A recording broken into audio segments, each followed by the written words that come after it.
As dawn broke on 6th of June 1944, the grey sea stretched out under an overcast sky, still and deceptive. The horizon was a thin line between water and clouds, a calm surface concealing an extraordinary force gathering below. German observers, perched on the cliffs of Normandy, surveyed the scene with practiced indifference. For them, it was another day at the front. The sea, after all, had been their ally. It was supposed to be impassable, a barrier to any invasion. And yet, this morning, something was different. A distant rumble broke the silence, faint at first, like the sound of an approaching storm. It grew steadily, too uniform to be caused by the shifting winds, too rhythmic to be natural. The men on the cliffs exchanged puzzled glances, scanning the horizon with a mix of curiosity and disbelief. Then, as if breaking through the fog of war, they saw it, a dark shape low against the water, cutting through the waves like a shadow, its silhouette jagged and strange. It was no ship, it was something else. As the shapes drew closer, more emerged from the mist, gliding toward the shore like small black islands. The sight was unlike anything they had ever imagined.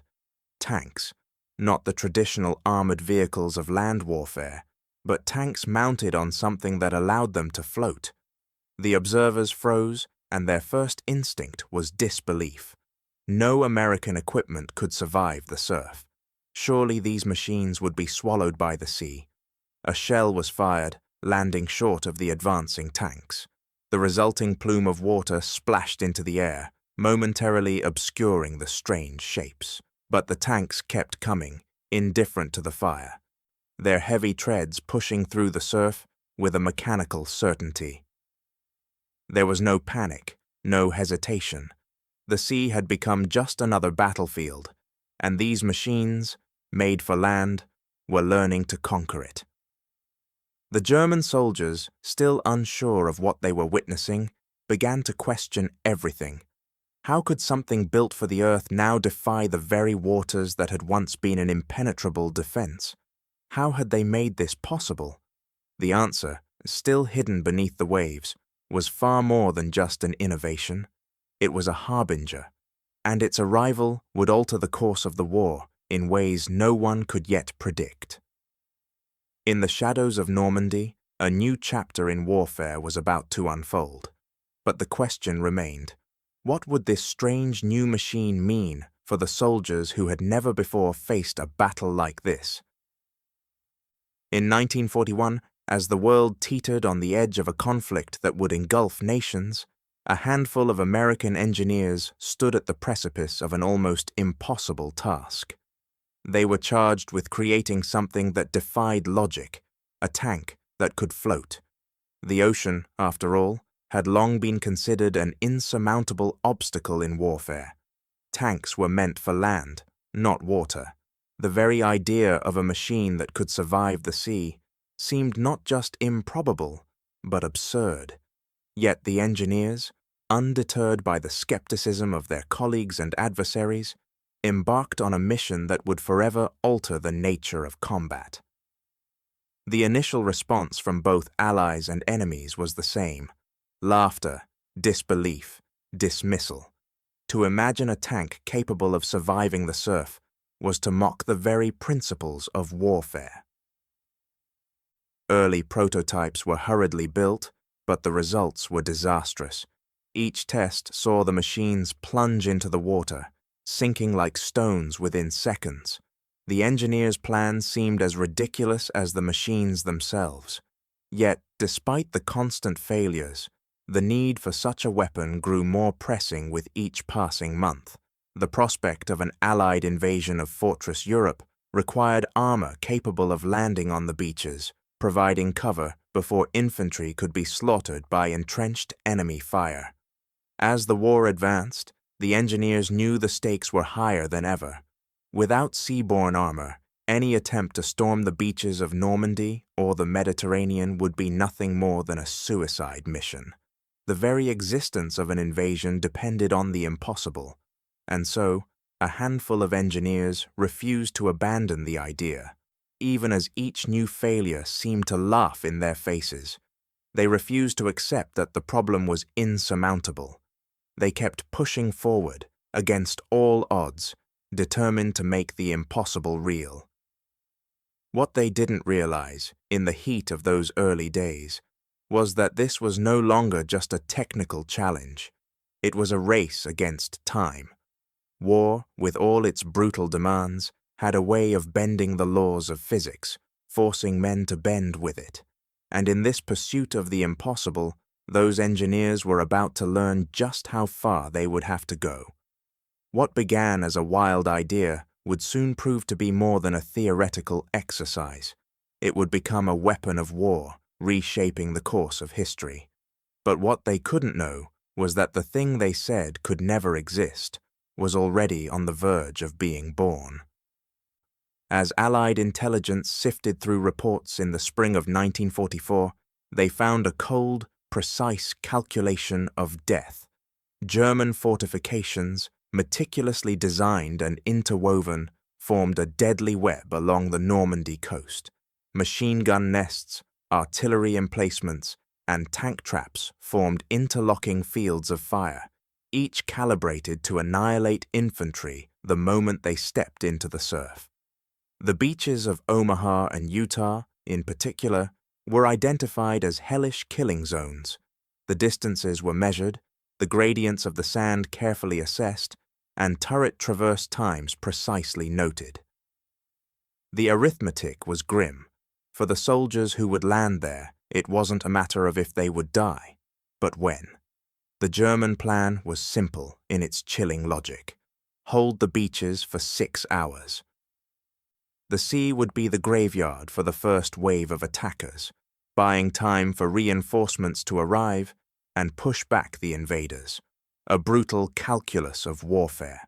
The Allied planners, now fully aware of the nightmare they were about to unleash on their own forces, knew the odds were stacked against them. A wave of men would charge into the jaws of death, and without a way to break through the German defenses, the cost would be devastating. It was no longer just a matter of strategy, it was a matter of survival. For the invasion to succeed, armor had to land in the first wave, but the question was how. Without protection, the infantry would be torn apart before even reaching the sand. The solution, once a mere idea, now became an imperative. The amphibious tank, an untested, unreliable contraption, was no longer just an experiment. It was an absolute necessity. The armor had to land with the men, providing cover and firepower in those first critical moments, or else the invasion would collapse before it could truly begin. The pressure from the highest echelons of command was suffocating. Failure meant the end of the invasion, and perhaps the war. The amphibious tank, unproven in battle, became the most dangerous gamble of all. Would it work? No one could be certain, but without it, thousands of men would die before the beaches were even secured. The stakes were incomprehensibly high. The prototype, a machine born of desperation and vision, was now the last hope for a successful landing. But even as it approached the shores of history, there were no guarantees. What awaited them at the water's edge was uncertain, but the tanks had to go. The question remained, could this fragile hope survive the fires of battle? And so, in the darkness before dawn, the tides of war would soon determine whether the gamble would pay off, or if the beaches would claim yet another generation of soldiers. In the years leading up to D-Day, America's industrial confidence was more than just a product of its factories. It was a way of thinking. In a nation that had turned the gears of war into an economic engine, there was an unwavering belief. If a problem existed, machinery could solve it. The faith was simple yet profound. Machines could overcome the limitations of nature. They could conquer the sea, and they could win wars. It was in this environment of technological optimism that the idea of the amphibious tank began to take root. The M4 Sherman, a reliable workhorse of the U.S. military, was chosen as the base for this new creation. It was adaptable, plentiful, and already proven in battle, a tank that had earned its stripes in the harshest combat theaters. The Sherman's versatility made it a natural candidate for modification, but to turn it into a vehicle capable of swimming seemed, at first, an audacious leap. Yet within the design team, optimism reigned. The idea of a swimming Sherman was not seen as a challenge, but as a step forward, proof that American ingenuity could transcend even the most daunting of obstacles. In the workshops, what began as a bold concept soon took shape. The engineers transformed these spaces into laboratories of innovation. They borrowed principles from naval buoyancy, hoping to merge the science of floating ships with the reality of armored warfare. The sound of welding torches and the hum of machinery became the backdrop to this improbable project. Technicians conducted controlled flooding tests to map every vulnerability, each experiment offering new insights into how the tank could endure the brutal surf. The faith was unwavering. Success, they believed, would not come through luck, but through a relentless process of trial and error. The pressure was immense. The first prototype was a massive gamble, and the stakes could not have been higher. But American leadership, trusting in both the engineering process and their people, bolstered the belief that anything was possible. If this tank could float, it would be the key to breaking the German grip on the coast. The idea of iteration became a mantra. Each setback was not a failure, but an opportunity to improve, to refine, to make the machine more resilient. The engineers knew that nothing was guaranteed, but they also knew that in the heart of the American war, machine lay an unwavering belief. Ingenuity could bridge the gap between disaster and victory. It wasn't just about machines. It was about human resolve. The idea that even when the odds were impossible, the American spirit could turn the tide. As the engineers labored, they were not only building a tank, they were embodying a faith in progress, in the very power of human innovation to alter the course of history. But as the prototypes began to take shape, questions began to mount. Would the swimming Sherman truly be able to survive the fury of the enemy's defenses? Would this symbol of American engineering be the weapon they needed, or just another casualty of an impossible dream? As the Allies pressed forward with their plans for the invasion of Normandy, the German military remained steadfast in its belief that their defenses were impenetrable. Their engineers, upon analyzing captured Allied plans, dismissed the notion of an amphibious tank with a certain cold certainty. It was fantastical and impractical, they concluded, a naive product of overzealous innovation rather than serious military thinking. Even if the tanks somehow managed to float, they argued, the surf conditions would tear them apart. The relentless tides, the unpredictable waves of the English Channel, were an insurmountable barrier to any form of armor. The Wehrmacht officers, entrenched in their confidence, were resolute. Their training manuals, honed through years of military doctrine, reinforced the belief that no tank could survive the brutal hydrodynamics of the Channel. The waters, they argued, would drown the machines before they could reach the shore. For them, the thought of armor breaking through the waves was as laughable as it was unthinkable. Their beaches, they believed, were safeguarded by nature itself. The Atlantic Wall, reinforced with concrete and steel, was impervious to the kind of gadgetry the Allies were so eager to introduce. In the mind of the German High Command, it was a foregone conclusion. The Allies' reliance on unproven technology was nothing more than a sign of desperation, a testament to their inability to match German might with conventional force.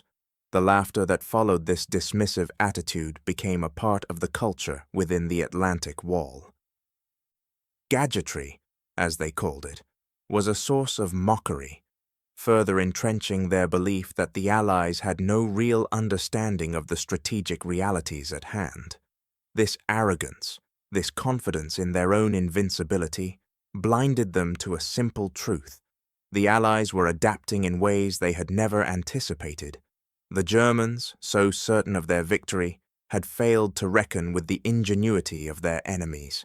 They believed that their superiority in traditional warfare would secure their victory, and in doing so, they underestimated the lengths to which the Allies would go to overcome every obstacle. In war, disbelief can be fatal. It often blinds the most seasoned warriors to the forces that are already moving against them. The Germans' laughter would soon turn to silence, for the weapon they mocked was already on its way to shattering the very confidence that had been their armor for so long. But what they couldn't know was that in the next chapter of this struggle, the very thing they deemed impossible would become the weapon that would turn the tide. In the summer of 1943, American engineers unveiled a design that would become the cornerstone of the amphibious assault, the duplex drive, DD system. A simple yet revolutionary concept, the DD was built around a collapsible canvas flotation screen that encircled the tank, creating a buoyant shield around its steel frame. This innovation, at first glance, seemed fragile, like a thin canvas wall stretched across the boundaries of life and death. Beneath the surface of this design, however, lay an intricate blend of hope and science. A lightweight propeller drive provided just enough marine mobility to push the tank through the water, carrying it from the safety of the fleet to the peril of the shore. The problem was that every inch of the system relied on precision. A single puncture in the canvas, one crack in the fragile barrier, could doom the entire machine. With a tank crew inside, the stakes were more than theoretical. The weight of the steel armor, combined with the unforgiving nature of the sea, meant that failure in this system was not just a mechanical breakdown, it was death. The design was precarious at best, a delicate balance between innovation and catastrophe. It was a compromise that asked more from the soldiers who would operate it than any tank before.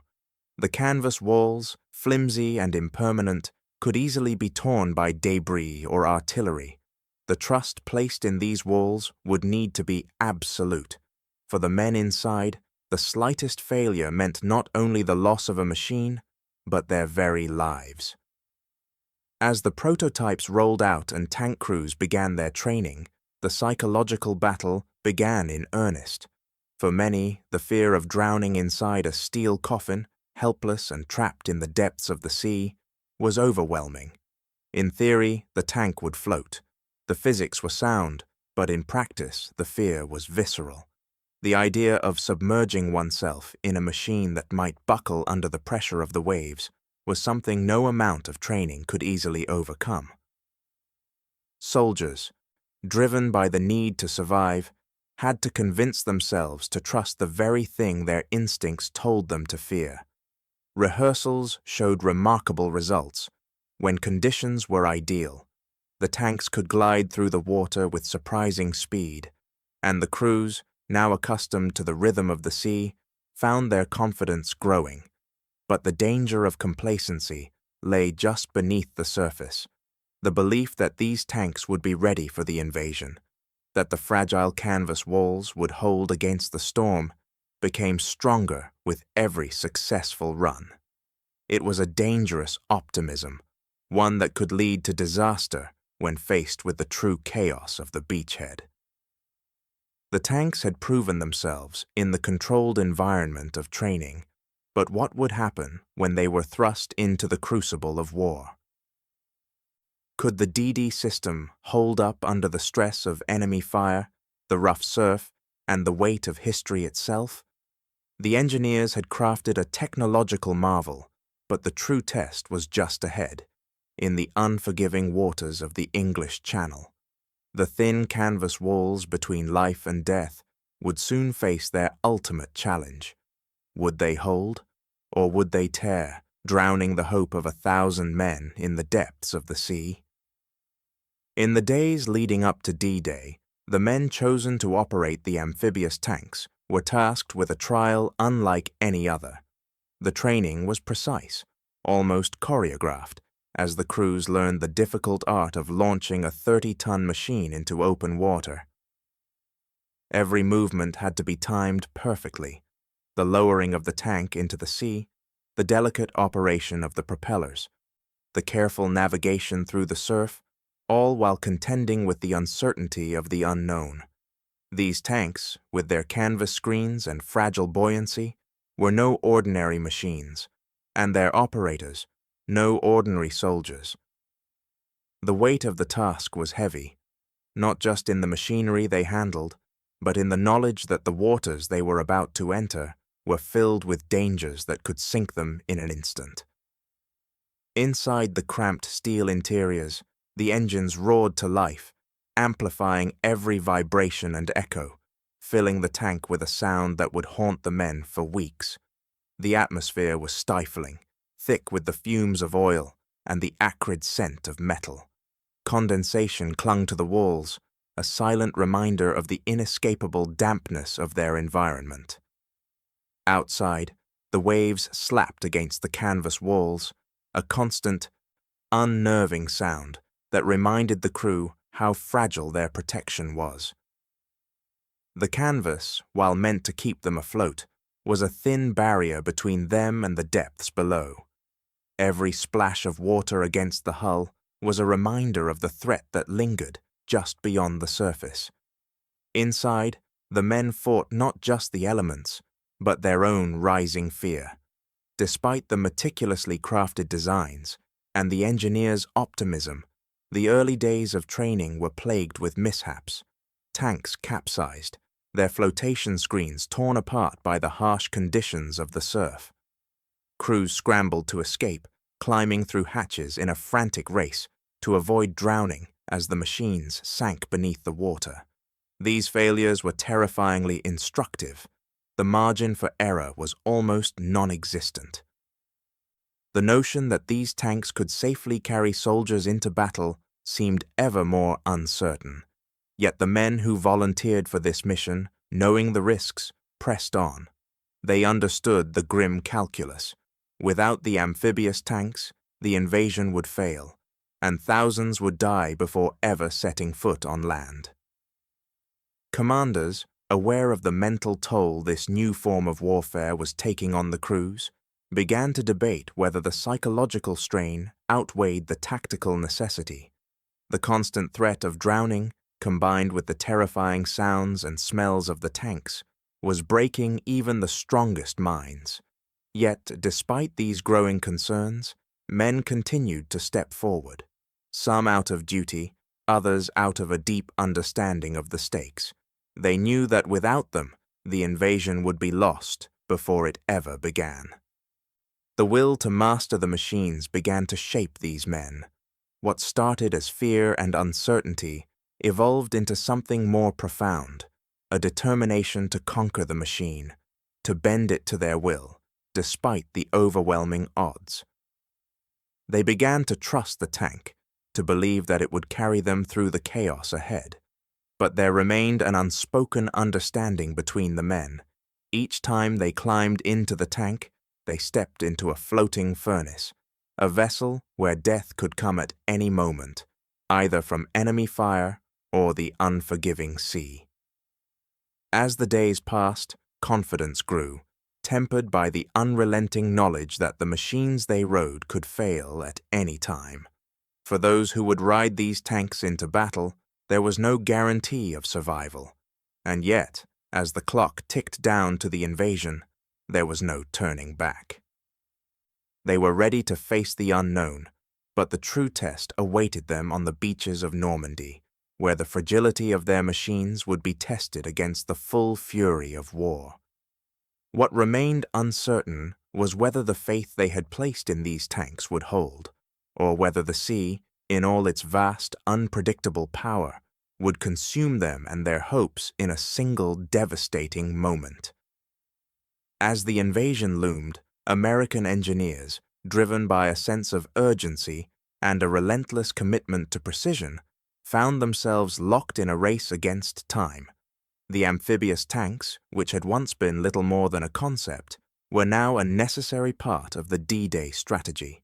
Yet their design still required adjustment, for the reality of the English Channel, with its unpredictable swells and shifting tides, presented a challenge far greater than any training exercise. Engineers meticulously adjusted the buoyancy ratios of the tanks, fine-tuning the balance required to navigate the volatile water. The swells of the channel could send the machines into disarray if the balance wasn't just right. Every calculation had to account for the movement of the water, the rhythm of the waves, and the tank's ability to stay afloat. There was no room for error. Equally critical was the need for directional stability under the crosswinds that whipped across the channel, constantly shifting the tanks off course. The propeller thrust had to be recalibrated with painstaking accuracy to ensure that the tanks would not drift or be carried away by the wind. As the design took shape, engineers worked tirelessly, their focus narrowing on the smallest details. In their minds, every variable had to be calculated and accounted for. The power of the propellers, the subtle shifts in the water, the impact of the terrain once the tanks hit the sand, all had to be carefully orchestrated to ensure success. There could be no surprises, no unforeseen flaws in a machine that was about to carry men to the gates of hell. Inside the tanks, the crew would face another layer of challenges. The electrical systems, vital to every function of the machine, needed protection from the harsh conditions of surf transitions. Salt water had an almost immediate corrosive effect, threatening to shut down the tank's radio communications at the most critical moments. To counter this, engineers devised sealing methods that would prevent water from entering the radio compartments, ensuring that the crews could communicate with each other and with command, even in the chaos of battle. The sealing compounds used became standard across all units, turning a concept into a necessity, an unyielding defense against the sea. But the greatest test would come after landing, when the tanks had to transition from an amphibious vehicle into a formidable weapon of war. The turret rotation, essential for post-landing combat readiness, needed precise tolerances. The heat of battle would force the turret to spin and fire with deadly precision, yet the tumultuous ride through the surf could cause misalignment. Engineers worked relentlessly to test and retest turret functions, pushing the tanks to their limits. The threat of mechanical failure during the heat of combat was a fear that could not be allowed to linger. If the tanks were to succeed, their firepower had to be as reliable as their ability to float. Meanwhile, the larger military apparatus was rewriting its doctrine, adapting to the reality of amphibious warfare. Landing zones were carefully mapped, tide charts analyzed, and firing arcs meticulously integrated into the broader invasion strategy. The amphibious tanks, once seen as novelties, were now central to the invasion's success.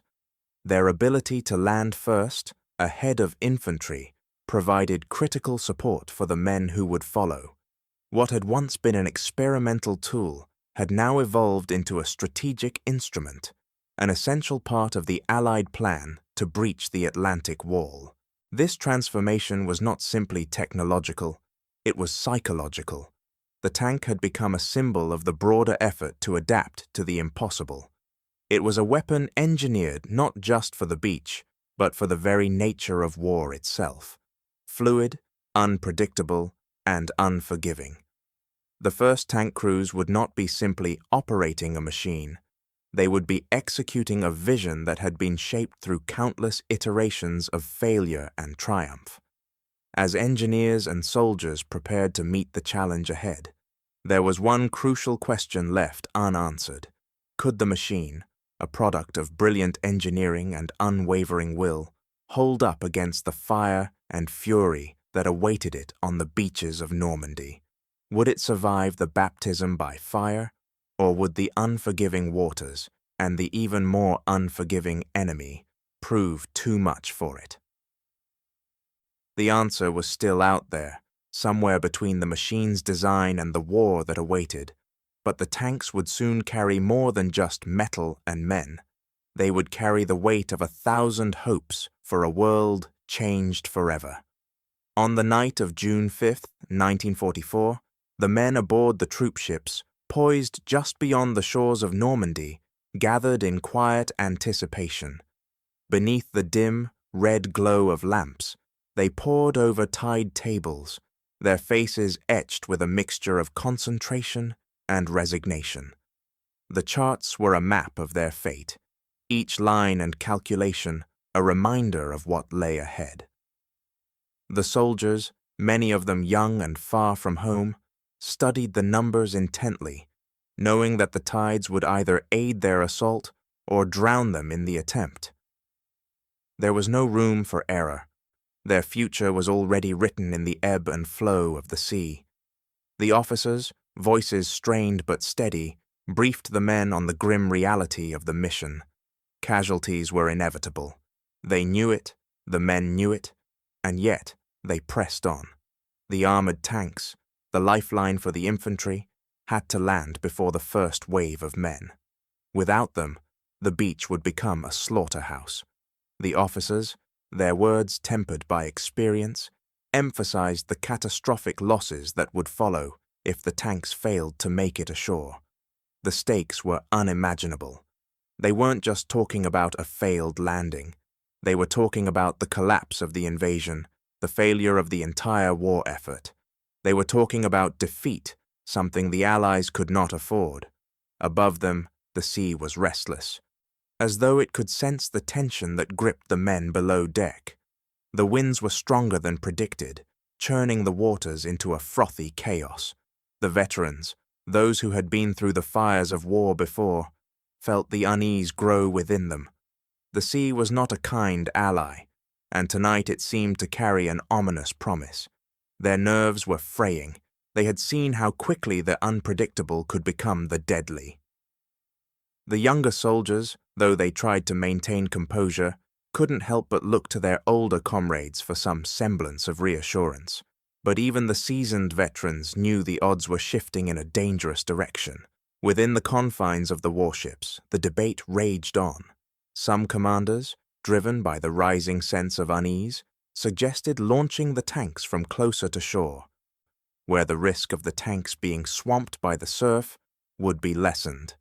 But others, steadfast in their commitment to the plan, insisted that the tanks must launch from the predetermined distance. The strategy was already set, and changing it at the last minute could be disastrous. Tensions ran high as officers, some quietly questioning their own decisions, weighed the consequences of each choice. They knew that whatever decision was made tonight would resonate in the bloodied sands of Normandy by dawn. In the silence that followed the briefings, soldiers turned inward, writing letters to loved ones, each word carrying the weight of everything unsaid. The quiet fatalism in their handwriting reflected a deep understanding of the odds stacked against them. For some, these letters were the last communication they would ever send. There was no false hope, only a clarity that came with knowing the price of war. These men understood that they were part of something much larger than themselves, a final gamble where every breath, every heartbeat could be their last. And yet, even in this awareness, there was a sense of duty. They wrote not out of despair, but because they knew the stakes. As the night wore on, the engines of the tanks began to hum to life. Beneath the steel decks, the mechanical growl of the machines became a lullaby for the men who would ride them. They were still, for the moment, a world away from the chaos they would soon face, but their engines ran through the night in preparation, a low, constant sound that vibrated through the ships, a reminder that the invasion was no longer a distant plan. It was here, now, and it was real. The night stretched on, heavy with the knowledge that there would be no turning back. As dawn crept over the horizon, the order was given: launch or fail the invasion. There was no second chance. The men climbed into their tanks, a mixture of fear and resolve in their hearts. They knew that in just a few short hours, the beaches of Normandy would either be a gateway to victory or a graveyard for thousands. But what they didn't know was that the weapon they had placed their faith in would soon face its first true test, and with it, the fate of the entire invasion. At Omaha Beach, the first wave of American tanks was launched from far offshore, their engines roaring into the pre-dawn darkness, cutting through the choppy waves of the English Channel. The forecast had predicted calmer seas, but nature did not comply. The swells were higher than expected, and as the tanks entered the water, the fragile canvas screens that had been engineered to keep them afloat began to strain against the unrelenting pull of the tide. With each passing minute, the waves grew larger, breaking harder, tossing the tanks like toys in a storm. One by one, they disappeared beneath the surf, sinking beneath the weight of the ocean before their crews could react. The hum of the engines, once a hopeful sign of progress, was swallowed by the roar of the waves. Radio calls, once crisp with instructions and urgency, began to fragment, the static overtaking the voices. Desperate calls for help were lost in the noise of the crashing water. As the tanks sank beneath the waves, those inside were forced to fight, not just the enemy, but the sea itself. The weight of the steel, once a promise of safety, became their tomb. The ocean claimed them before they could ever reach the shore. The few tanks that did manage to survive the ordeal were already too far behind, scattered and isolated, their crews trying desperately to regroup.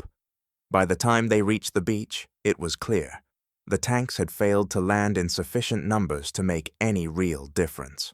The infantry, soon to face the German guns above, would be left to fight with nothing but their courage. Meanwhile, just a few miles to the south at Utah Beach, the sea greeted the amphibious tanks with a different kind of challenge. The geography of the landing zone, combined with more favorable currents, allowed the DD tanks to steady themselves in the waves. Though they swayed with the force of the water, they remained afloat, their engines humming steadily as they moved forward. The same men who had watched in helpless horror as their comrades' tanks sank at Omaha now found themselves in a far more fortunate position. The tanks at Utah weathered the surf, their fragile canvas walls holding steady, and when the time came to charge the beach, they were ready. As the first phase of the invasion concluded, the contrast between Omaha and Utah was stark. At Omaha, the sea had claimed nearly every tank, rendering them useless before the infantry even stepped ashore. The nightmare at Omaha would become a symbol of the unpredictable cruelty of war, where nature, in all its raw power, could decide the fate of thousands. Yet at Utah, the tanks had survived, proving that when conditions were right, they could serve as the vital support for the soldiers who would follow them. For those who reached the shore, there was hope, but for the men at Omaha, it would be a long and bloody day. The invasion was far from won, but the first phase revealed a deeper truth. The success of the amphibious tanks, like the success of the invasion itself, was a gamble with fate. In the span of a few hours, the sea had gone from ally to adversary, claiming lives in one location, but sparing them in another. As the soldiers moved forward, it was clear that the battle for Normandy was just beginning. But now the question remained, would the machines that had survived the sea's fury hold up against the fury of the enemy waiting above? The answer, unknown and looming, would soon unfold under the brutal fire of war. At Utah Beach, the German soldiers were already bracing for the worst. Hidden in their defensive positions, they had prepared for the inevitable assault, but not for this. Through the thick smoke and spray, the sight of tanks emerging from the surf was as surreal as it was terrifying. The amphibious tanks, which had been dismissed as impractical and impossible, now glided forward with a slow, determined momentum. The Germans watched in disbelief as the first of the DD Shermans appeared on the horizon, cutting through the waves like some strange beast of war, its canvas screen rippling against the force of the sea. What they had mocked only weeks before had now become their nightmare. The moment the tank's treads hit the sand, the silence of the beach was shattered. Allied gunners inside the tanks didn't hesitate. They fired with the precision and purpose that had been drilled into them over countless hours of training. The first rounds tore into the German defenses with terrifying effect. The machine gun nests that had been strategically placed to mow down the advancing infantry were neutralized within minutes. The German forces, prepared for the usual infantry assault, had not accounted for the sudden, relentless firepower of the tanks that had somehow survived the chaos of the Channel. Within moments, the balance of power on the beach began to shift. The German defensive timetable, meticulously planned and honed over months, began to crumble. The tanks, once thought of as a fragile dream, had shattered the geometry of crossfire. German positions that had been constructed with the assumption that no armor could reach the beaches were now at the mercy of the heavy guns of the Shermans. What had been a well-coordinated defense became a disorganized scramble. The tanks, their firepower overwhelming, disrupted the enemy's ability to concentrate fire. Machine gun nests, artillery positions, and mortar teams that had been positioned to break up the infantry attack were now facing a threat they had not anticipated. Armor moving swiftly and decisively across the beach. Behind the tanks, American infantry moved forward, following in the wake of the armor that had never been meant to make it past the surf.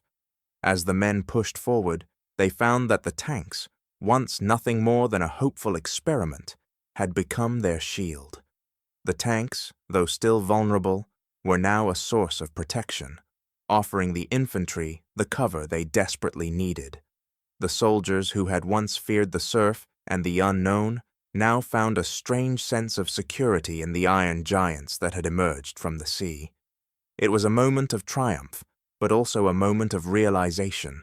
The machine that had once been a symbol of doubt had now become the hinge on which the beachhead turned. The success of the amphibious tanks was not just about military strategy, but about overcoming the skepticism and despair that had surrounded them. What had been derided as impractical, too fragile, too risky, was now the weapon that made the invasion possible. And yet, despite the success on Utah Beach, the battle was far from over. The tanks had pierced the defenses, but the fight for Normandy had only just begun. What they didn't yet know was that the very same weapon that had ensured their success could still be defeated, altered, or even destroyed. Would the machines that had risen from the sea continue to serve their purpose, or would the tides of war shift once more? In the heart of the beachhead, the next phase of the invasion was already taking shape, but the question remained, could the ingenuity of man and machine hold against the ever-shifting realities of war? The answer would soon unfold, with the tanks leading the charge. As the tanks pushed inland, they tore through the remnants of the German defenses, their heavy treads crushing barbed wire with the force of inevitability. They moved slowly but relentlessly, like ancient beasts rising from the earth, carving paths through minefields and obstacles meant to halt any advance. The roar of the engines filled the air, drowning out the distant sound of artillery as the Shermans began to clear the lanes for the infantry behind them. Every step forward was a calculated risk, but for the first time in the invasion, there was a sense of certainty. The tanks were not just a shield, they were a weapon, breaking through the barriers that had been designed to stop an army. The German response came swiftly, but it was scattered and disorganized. The sight of armor on the beach had been an unexpected shock, and the counterattacks were delayed, caught in a web of confusion. No one had anticipated that the tanks would land so early, or that they would have the momentum to push so far. Field commanders, still reeling from the surprise of the invasion, scrambled to reorganize their forces, but their attempts to respond were hampered by the chaos unfolding around them. Communications were severed under the weight of constant bombardment, and the German forces, once confident in their fortifications, found themselves scrambling to meet an entirely new kind of threat. Amid the confusion, the Shermans, their firepower unleashed, found their targets. At point-blank range, they engaged German strongpoints, turning entrenched positions into rubble with their powerful guns. The mobility of the tanks, particularly in the dunes of Utah Beach, allowed them to outmaneuver the enemy and strike where they were least expected. Every German attempt to regroup was thwarted by the brutal efficiency of the tanks, which moved with purpose and precision.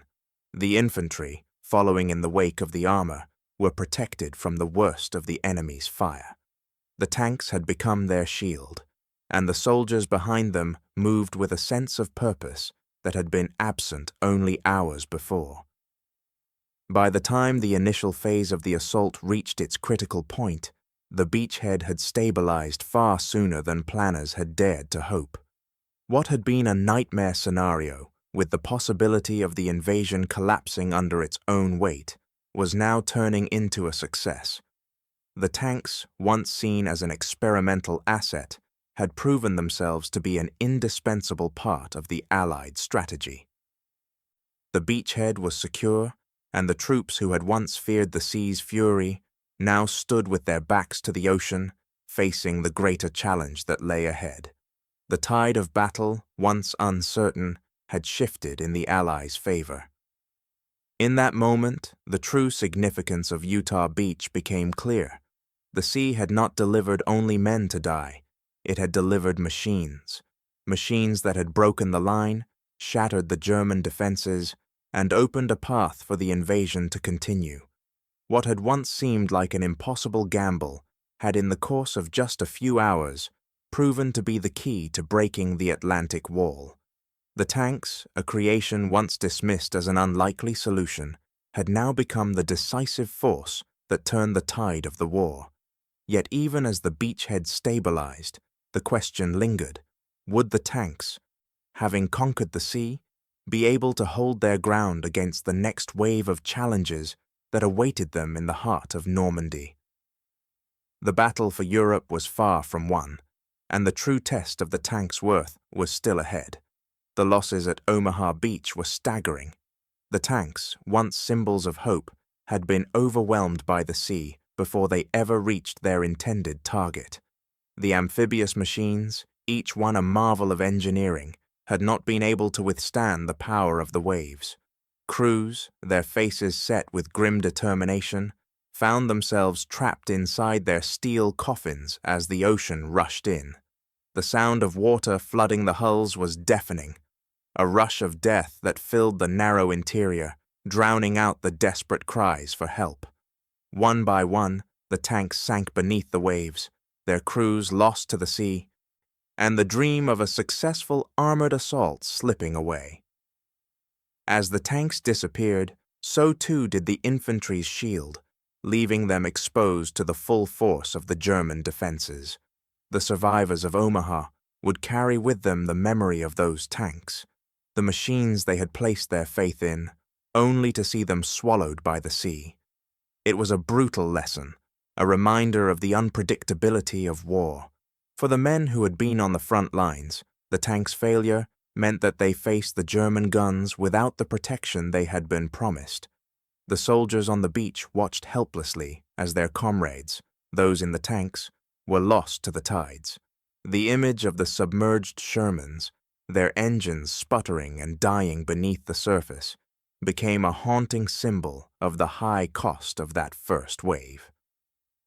Thousands would pay the price in blood as they charged across the sand, unprotected, into the jaws of death. But at Utah Beach, the story was different. The crews who had survived the journey across the sea recalled the surreal moment when they realized that, against all odds, the gamble had worked. They had made it through the surf, their tanks now on solid ground, ready to fight. The initial shock of the landing was tempered by the disbelief that they had not been swallowed by the ocean, that their tanks had survived.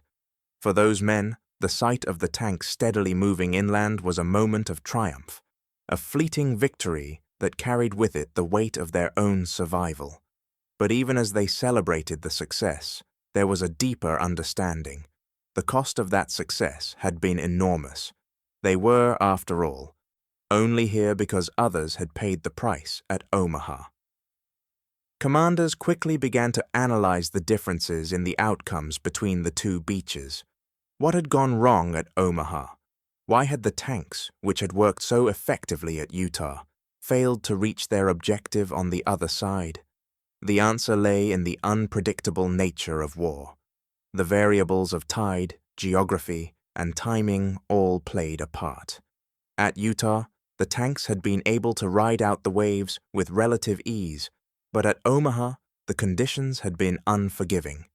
The failure at Omaha and the success at Utah stood as stark contrasts, a reminder of how fragile victory could be.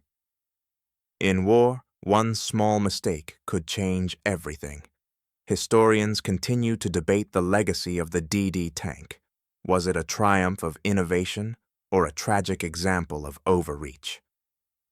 Some point to its success at Utah, where it played a pivotal role in breaking through the German defenses, while others emphasize the losses at Omaha, where it failed to live up to its promise. The duality of the DD tank, both its triumphs and tragedies, became an inseparable part of its story. For some, the tank was a symbol of American ingenuity, a machine that had, against all odds, changed the course of the invasion. But for others, it represented the brutal cost of war, the sacrifices made to achieve what seemed impossible. Ultimately, the legacy of the DD tank was defined not by perfection, but by courage in imperfection. It was a machine that had never been truly tested before, one that had been rushed into service with the weight of the world on its shoulders. And yet, in the face of failure, its survivors had persevered. The tanks had not been flawless, but they had carried the men who rode them forward, offering protection, hope, and a chance at victory. The cost had been high, but without those machines, the beachhead might have been lost entirely. The DD tank's legacy was not about its success or its failure. It was about the courage of the men who climbed into them, ready to face the unknown. In the end, the question remains, was the price paid too great, or was it a necessary sacrifice for the greater victory that followed? The answer, like the tanks themselves, is somewhere in the space between triumph and tragedy. The DD tanks, now firmly entrenched in the push beyond the beachheads, were no longer just symbols of the invasion's first success. They were the vanguard, clearing the path for advancing infantry, their treads grinding over sand and rubble alike. Yet despite their momentous role, these machines remained vulnerable. The thin canvas screens, which had withstood the surf, offered little protection against the harsh realities of the battlefield. As the tanks rolled deeper into Normandy, German anti-tank weapons, long hidden behind fortified positions, reminded the crews just how fragile their armor truly was. Each moment spent on the move was a gamble, one that often paid off, but sometimes with terrible cost. The tanks could clear a path, but they could not shield themselves from everything. The devastating power of German anti-tank guns echoed across the fields, their shells slamming into the sides of the amphibious vehicles with ruthless precision. It was a stark reminder to the tank crews that engineering could solve many problems, but it could not overcome every obstacle. Even the most advanced technology was no match for well-placed fire from a skilled enemy. The sound of explosions near the tanks was a constant, punctuated by the screech of metal and the billowing plumes of smoke. The men inside their machines, protected by steel and ingenuity, knew that each stretch of open ground they crossed was an invitation to death. The tanks had brought them this far, but they could not guarantee their safety. It was in these moments that the true balance of war revealed itself. The tanks, like all weapons, were only as good as the men who operated them. Technology had given the Allies a powerful tool, but it could not win the war on its own. The tanks might clear the way, but it was the soldiers who would fight through the chaos, whose courage and discipline would determine whether the tank's support could be capitalized on. It was a delicate dance, one where the best technology would only be as effective as the will to use it. The war was no longer just a fight of machines against men. It was a blend of both, technology and manpower, intertwined in a single, complex struggle. Innovations continued to flow from engineers eager to perfect their creations. New, deeper fording kits were developed to ensure the tanks could navigate even harsher terrain, and waterproofing improvements offered the hope that the tanks would fare better in future amphibious landings. New assault doctrines were written, taking into account the lessons learned from each new battlefield encounter. The DD tanks, once thought of as a fragile innovation, had proven their value, but they were evolving into something more. They were becoming a symbol of adaptability under pressure. In a war that seemed to throw endless challenges at its participants, the ability to adjust quickly, to learn from failure, became as vital as any weapon. Officers, now reflecting on the experience of the invasion and the months that followed, began to grapple with the thin line between engineering genius and fatal overconfidence. The tanks had worked, but they had only worked because the men who operated them had been willing to take risks, to adapt, to fight when the odds were stacked against them. Engineering had solved some dangers, but the real test had always been the human spirit that steered those machines. Overconfidence in the tank's capabilities, or in the belief that technology alone could carry them to victory, could have led to disaster. The lessons of D-Day and the days that followed were clear. Tools mattered, but the men who trusted them mattered even more. And so the war dragged on, an ever-shifting balance of human endurance and technological prowess. The amphibious tanks, battered but unbroken, would continue to play a vital role in the Allied advance, but their true legacy would not lie in their design alone. It would lie in the men who trusted them, who believed in their ability to turn the tide of war, and who, despite all odds, carried them into battle. As the fighting intensified across France, one question loomed large. Could the courage of the men who used these machines continue to outpace the growing challenges of the enemy, or would the cost of this war become too high for even the most adaptable of machines to bear? The answer, still uncertain, would unfold in the months to come. In the aftermath of the Normandy landings, the full scope of the amphibious tank's impact began to crystallize. Post-war analysis revealed how the DD tanks had fundamentally reshaped amphibious doctrine, not just for the Allies, but for military forces worldwide. What had begun as a desperate gamble, an attempt to overcome the unyielding barrier of the sea, was now recognized as a turning point in military strategy. The tanks, with their canvas screens and fragile buoyancy, had proven themselves far more capable than even the most optimistic planners had hoped. The innovation, once ridiculed as a fool's errand, had emerged as an indispensable part of the invasion's success, altering the very way the world would approach amphibious warfare. The German officers, who had dismissed the idea of a floating tank with scoffing laughter, later admitted in their post-war reflections that they never truly believed such machines could work. Their defenses had been built with confidence in the impossibility of an armored assault from the sea. And yet, when the Shermans emerged from the surf on Utah Beach, a sight they had never expected to see, disbelief quickly turned to fear. The machines that they had mocked, the same ones they had been certain would fail, were now a terrifying reality, smashing through the carefully constructed walls of their defenses. In those moments, the very foundations of their confidence in the Atlantic Wall began to crack.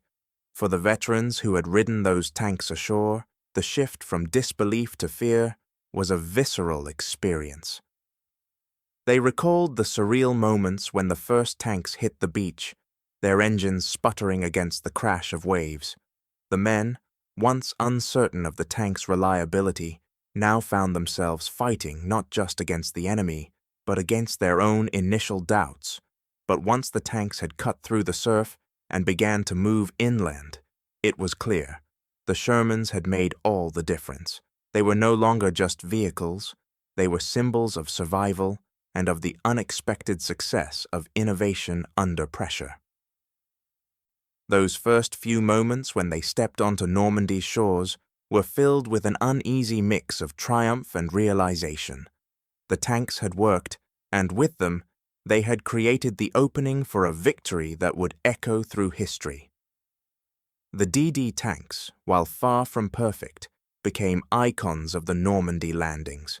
They had their flaws, vulnerable to enemy fire, prone to mechanical failure, and initially mocked as impractical. Yet, when they mattered most, they performed with a grace born of necessity. The tanks, though battered and imperfect, proved indispensable. Their story, both a testament to human ingenuity and a reminder of the unpredictability of war, became emblematic of the conflict itself.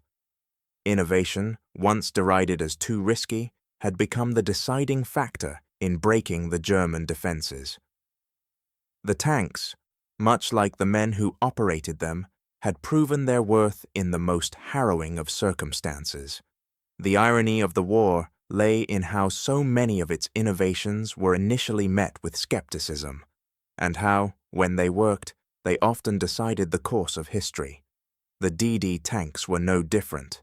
They had been laughed at, considered unfeasible, and viewed as nothing more than a desperate measure to overcome the sea. But when they touched the sand of Normandy, they became the symbol of an indomitable spirit, of the courage to try the impossible. It was a story as old as war itself. The tools of victory are often mocked before they become the instruments that change everything. As the battle for Normandy raged on, and the Allies pressed forward, the tanks that had once been a symbol of doubt had become integral to the success of the invasion. The weight of history had shifted in their favor, and in the quiet of the aftermath, the true nature of their legacy began to take shape. What was once viewed as folly had proven to be foresight. In the quiet moments of reflection, a final thought lingered in the air. They laughed at American amphibious tanks until they climbed onto Normandy's shores.